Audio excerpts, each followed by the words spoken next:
The Steam Deck OLED in 2025 is absolutely worth it. Let's talk about it. First, we have to talk about SteamOS. Coming from the ROG Ally, SteamOS is a breath of fresh air. I'm able to just turn it on, play my games, turn it off, and I don't have to worry about needing Windows updates, drivers updates, and 1,000 other things going on in the background.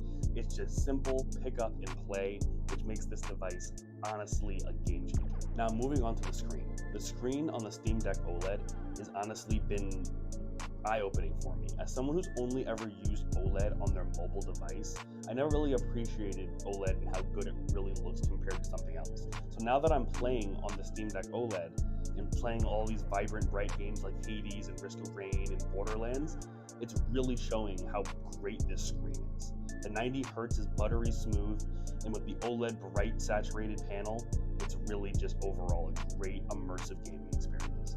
Now moving on to battery life. Battery life will fluctuate. It has a 50 watt-hour battery, so certain games you're only going to get 2-3 hours out of, but some games you can get up to 6 hours of gameplay at full battery. And honestly, coming from the ROG Ally, that device had a very underwhelming battery, and you could only get about 2 to 4 hours of playtime in almost all titles. So now moving on to the Steam Deck, where certain games at lower wattages can pull 5+ hours of playtime, it's definitely a great change that I'm welcoming. Now moving on to performance. Do not buy this device expecting to be able to play all your PC AAA games at high fidelity and high FPS in your hands. That's not what you're going to get.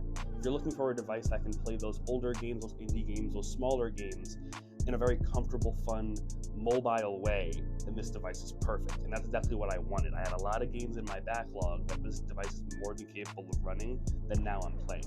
And as someone who hates cloud gaming, as an alternative on this device, you can stream your PC to the Steam Deck and it will play the game honestly insanely well. I tested this with Cyberpunk, running it off of my desktop behind me, and I was in a separate room in the house playing on the Steam Deck, and I forgot that I was streaming it. That's how low the input latency was, if there was any at all. I'm not sure if this is a Steam to Steam connection, but it definitely did not feel like that on the ROG Ally. Overall, the Steam Deck has pretty much checked all the boxes I was looking for out of a gaming handheld. Let me know if you guys want to see what games I've been playing on this device, as well as what other games you guys would like to see me test on this device.